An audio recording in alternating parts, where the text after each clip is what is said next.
First at 9. This is Derana 24/7. You are De Silva elected president of Bar Association. Names of Sri Lankan crew held hostage in Ares 13 released. One man's terrorist cannot be treated as another's liberator, says PM. Dengue shuts 66 schools in Kenya. Chandimal rescues Sri Lanka in second test.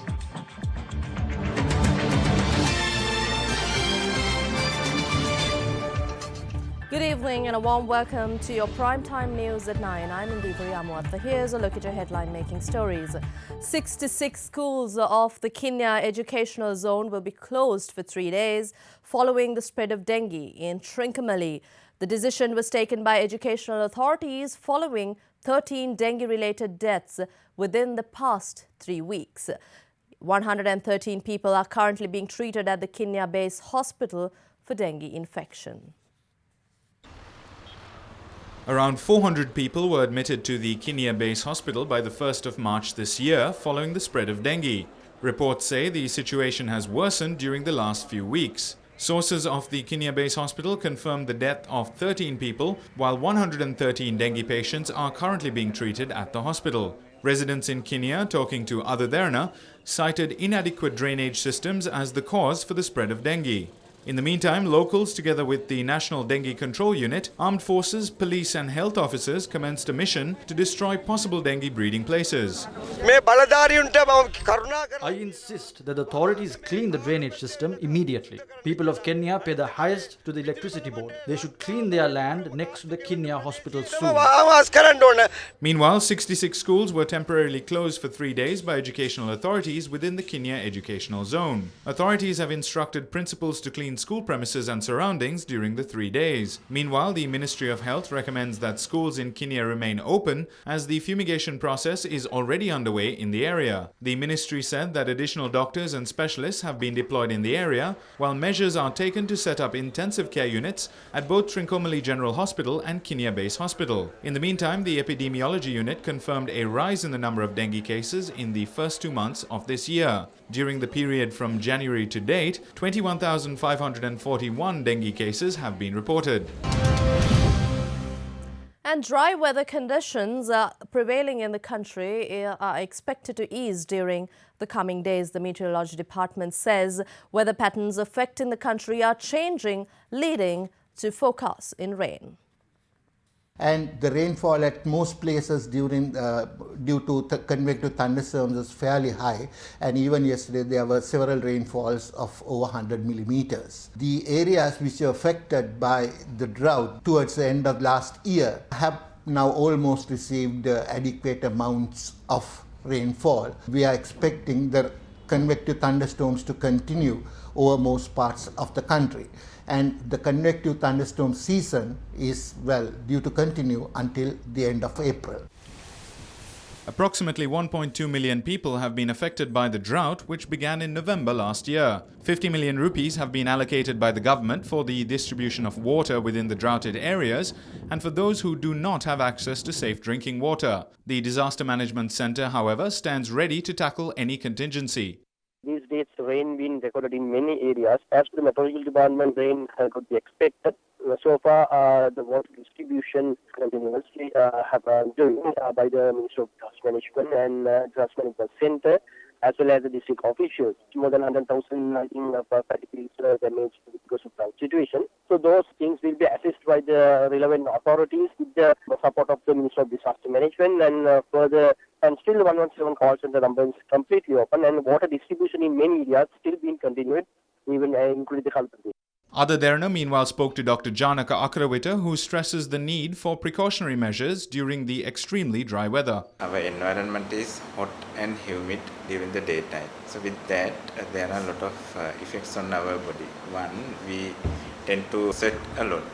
With this, we can get discomfort, sweat rash, and also some of the infections can get worse. So the things to prevent is we are sweating a lot. We have to take a lot of fluids to maintain the hydration of the body. Other thing is to wear a light cloth so that the sweat can evaporate easily. And also we can use sunscreen. Personal cleanliness and hygiene also should be looked after. Aris 13, the vessel which Sri Lankan crew hijacked yesterday off the Somali coast, is being held to ransom by pirates.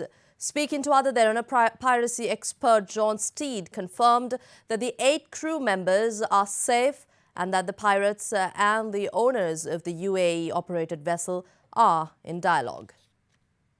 The 1,800 deadweight-ton bunker tanker flies a Comoros Islands flag, is owned by Panamanian company Army Shipping and managed by Aurora Ship Management in the United Arab Emirates. The vessel turned off its tracking system and altered course for the Somali coast. The European Union Naval Force were able to make radio contact with the ship and confirmed that the vessel was being held by pirates. In their statement, the EU Naval Force said that the master of the ship confirmed that armed men were on board and were demanding a ransom for the ship. The French Maritime Rescue Coordination Center, meanwhile, confirmed to us their receipt of the piracy alert and its transference to relevant authorities. Oceans Beyond Piracy said that the ship was sailing at 5 knots and was taken 18 kilometers off the Somali coast. In a Skype interview today, John Steed told Ada Derana that the ship's crew is safe and that ensuring their continued safety is of utmost importance.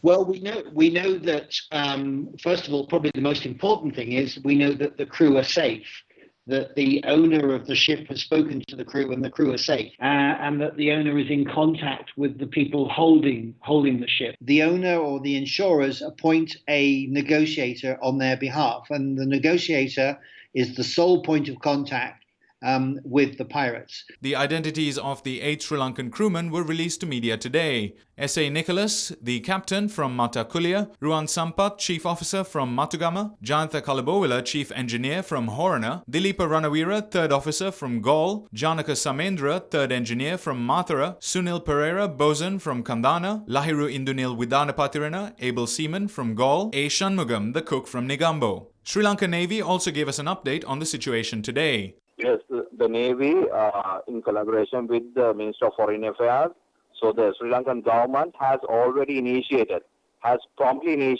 to contact the Somalian authorities through all available channels, including the diplomatic channels. Since we confirmed that the crew who were on board this hijacked vessel were Sri Lankans, we have been contacting the government has been in contact with the Somalian authorities to get the Sri Lankan citizens, the 8 Sri Lankan citizens who were on board this vessel, immediately released, and to ensure their safety and security. We were also able to speak to several relatives of the crew aboard the hijacked vessel. At this moment, we are very helpless. I appeal to the government to bring them back. My only request is that everyone should join together internationally and somehow take steps. What is your father? He is chief engineer of the ship. Did he speak to you? He did last Wednesday. I request the government to bring him back. I spoke to the superintendent of his office in Dubai. They said that they would save them through negotiation. Meanwhile, Chairman of Avant-Garde Security Services Nishanka Senadipati says that he is ready to provide his support in conducting a rescue mission of the vessel hijacked. With my experience, and we are the organization to date, had been dealt with Somalian pirates directly. In 2011, there was no incident. We repulsed all the attack and we controlled the sea pirates of Somalia. And the ship has sailed completely with ignorant of without taking proper security and proper security measures. That is why this happened. In fact, we have the experience and the knowledge, especially experience mean practical experience, to sort out this kind of incidents, but which I cannot declare in public. It is a secret operations. And to date, we have our deployment at sea at Somalia. And in emergency, if there's anything happens, we can quickly react and sort out the matters. But for this matter, the government should officially ask from me in writing that to be helped. I will, definitely. Prime Minister Ranil Wickremesinghe highlights that the greatest challenge for security of the South Asian region comes from acts of terrorism both on land and at sea.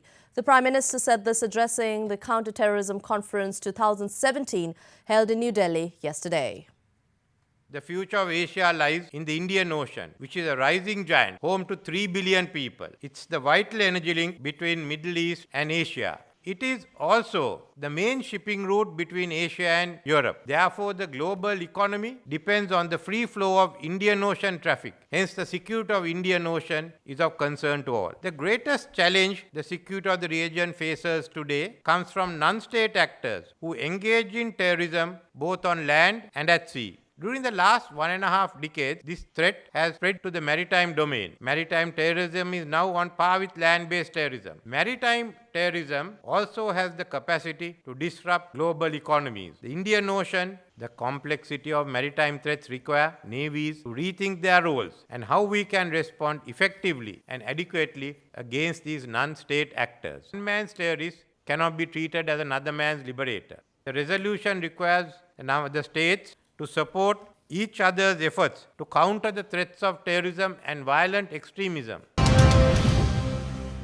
In our top headline-making story, attorney U.R. De Silva was elected the 24th President of the Bar Association of Sri Lanka. Solicitor General Suhada Gamlath was the returning officer for the office-bearer election. The election was held across 77 election centres from 8 a.m. to 5 p.m. today. There were 14,000 attorneys eligible to vote. Attorneys U.R. De Silva, Anura Madhagoda and R.R.S. Thangaraja contested in the election.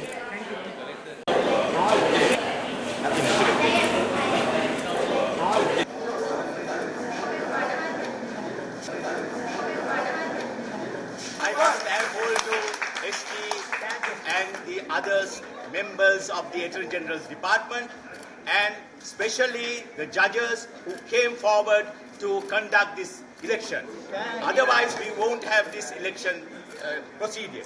Now, we want it and we want to continue a good service. I have done a great service.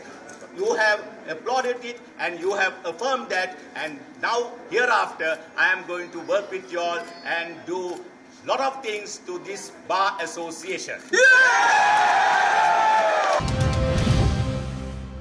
South Korean Foreign Minister Eun Byung-se said here that his country will expand economic cooperation with Sri Lanka from $300 million to $500 million over the next 3 years. Eun, who arrived in Sri Lanka earlier in the day, held bilateral discussions with his Sri Lankan counterpart Mangala Samaravira, during which both sides agreed to further strengthen ties in several areas. Today marks the 40th anniversary of diplomatic relations between Sri Lanka and South Korea.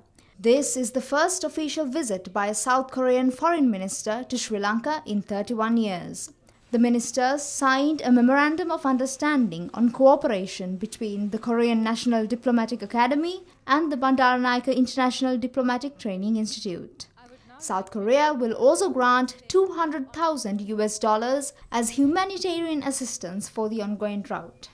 Foreign Minister Yoon and I just concluded a very productive discussions on ways and means of further enhancing our bilateral cooperation in areas of mutual interest, including political relations, economic cooperation, development cooperation, labor relations, defense and cultural cooperation, as well as cooperation in regional and multilateral fora.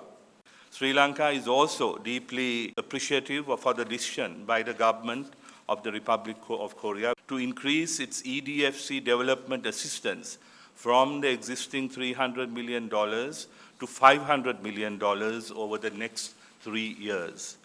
I take this opportunity to call upon the DPRK to abide by its international obligations, ensuring a conducive environment for peace and security in the Korean region.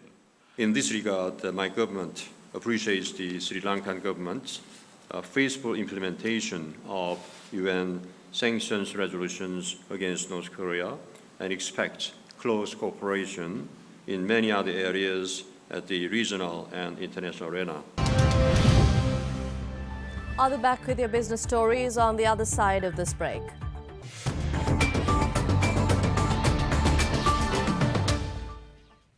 Welcome back. The Finance Ministry today inked statements of corporate intent with 5 state-owned enterprises aiming at improving their contribution to economic goals of the country. The agreement follows a cabinet decision on the 28th of February to implement the concept of statements of corporate intent for strategically important state-owned business enterprises. When we basically move away from state dominant control, we open it up to the local market where the innocent people can come in either through a unit trust or directly and ensure that we partakers in progressiveness of the country. Are the SOEs be commercialized? Well, it is not. The commercialization process for non-strategic is open.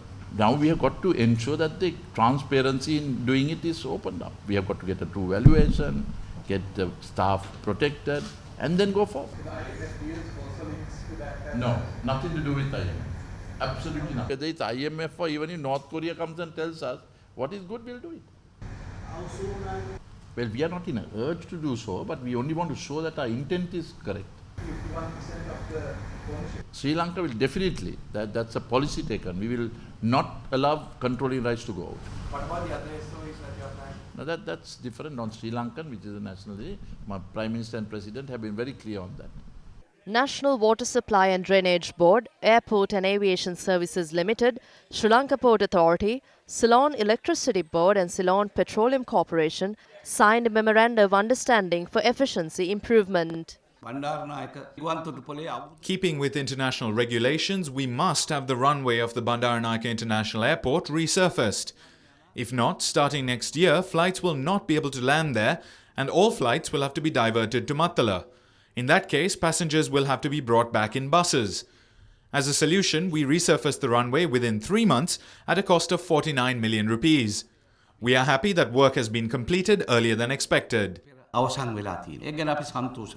future is challenging. We need to change our business model.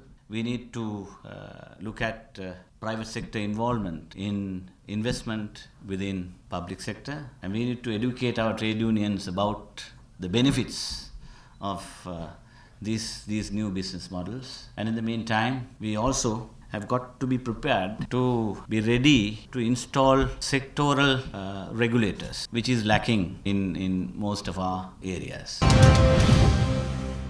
The Presidential Commission of Inquiry investigating the central bank bond issuances today scrutinized the controversial relationship surrounding perpetual treasuries and perpetual capital holdings.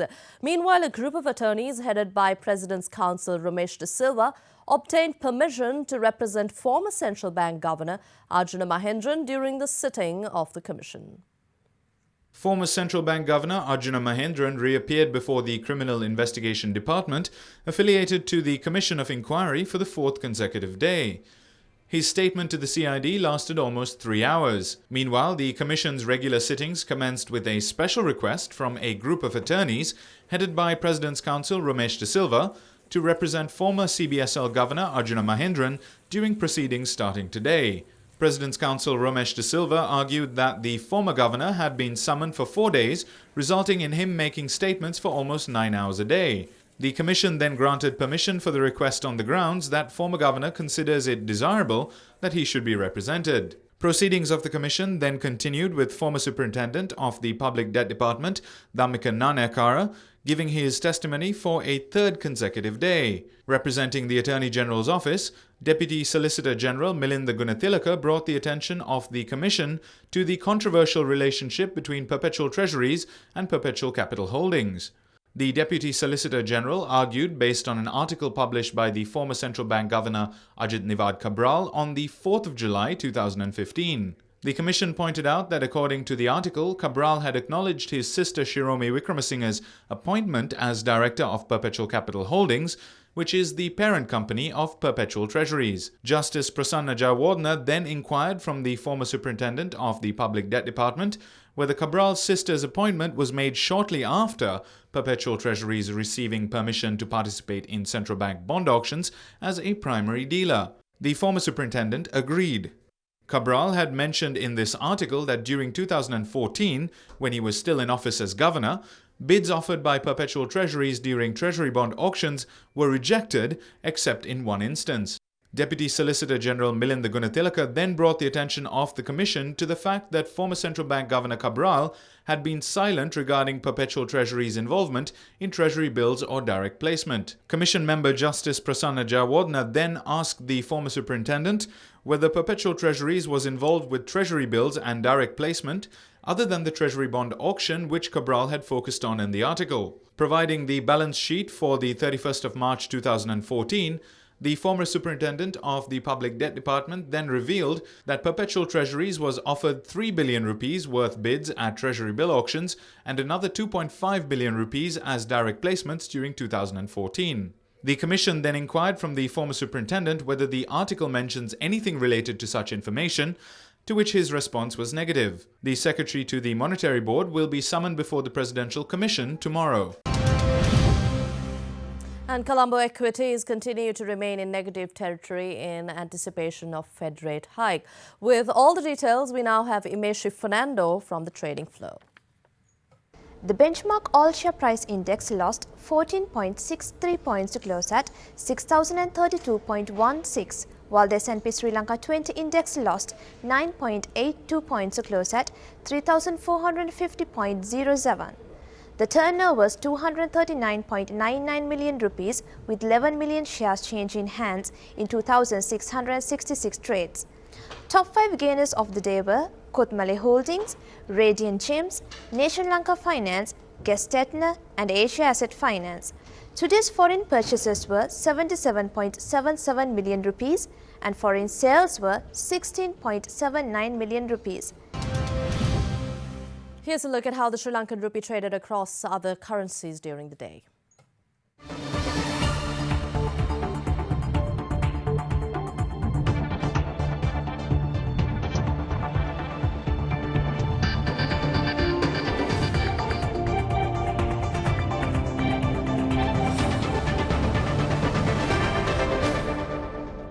I'll be back with your sports news after this break.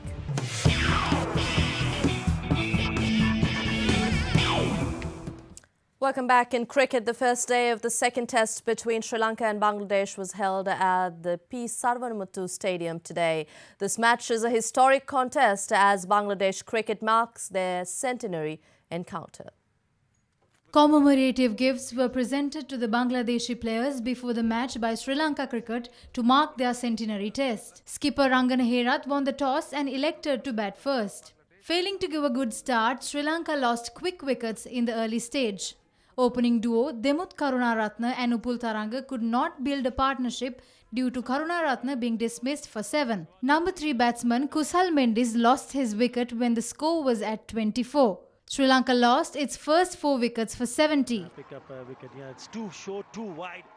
And it's cut over very nice. Being the top scorer, Chandimal stands unbeaten, scoring 86 when the team lost wickets at the other end. Dhananjay De Silva and Niroshan Dikwalle contributed 34 each to bring the stability of the innings. What a start it was. I must admit, it was fantastic the way the Bangladeshi... Mehdi Hassan and Mustafizur Rahman picked up 2 wickets each. With bad weather intervening, Sri Lanka was 238 for 7 at the close of play.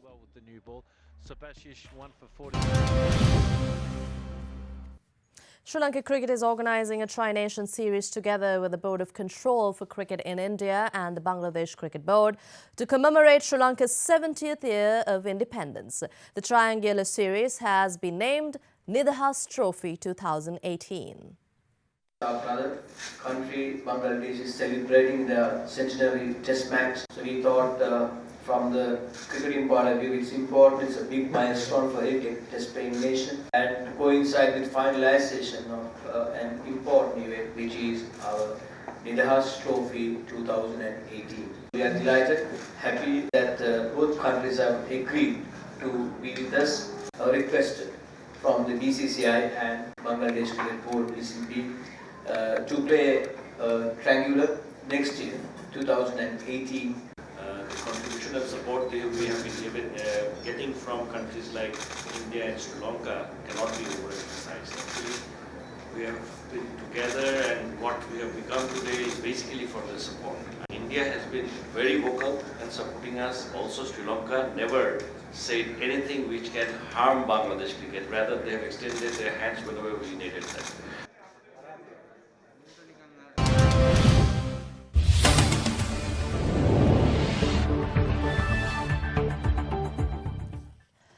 Up to 13 million eligible Dutch voters cast their votes today in a general election that is widely seen as a test of rising anti-immigration and nationalistic sentiments.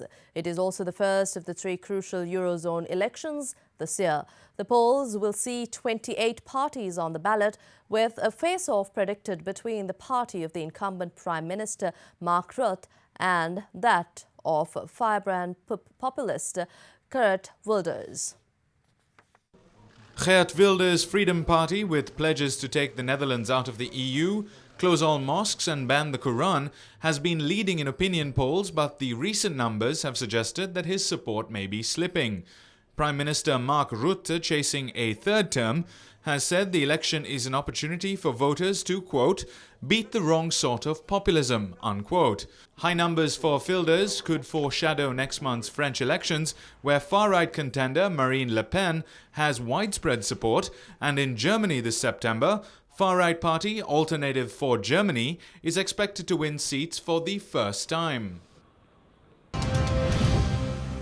I'll be back with your weather report right after this break.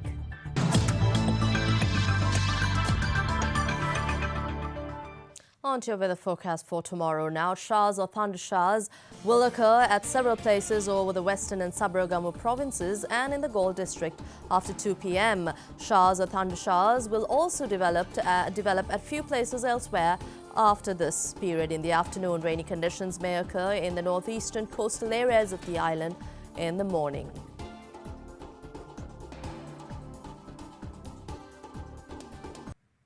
Let's now take a look at the city-by-city weather forecast.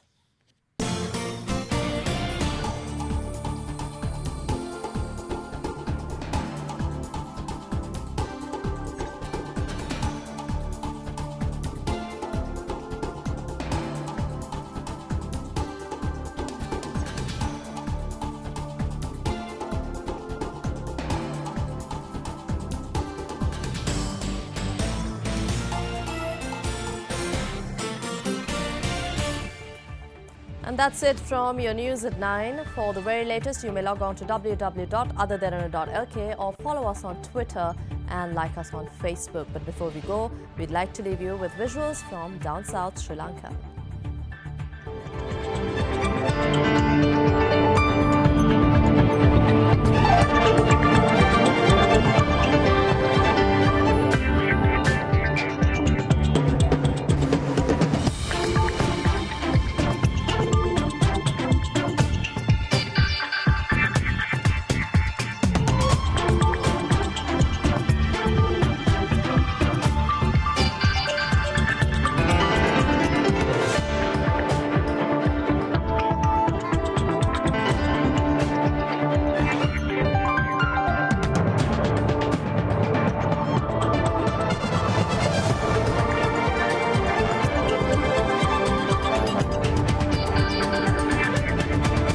Bringing you the news and information 24 hours a day. This is Sri Lanka's premier news channel, Other Derana, 24/7.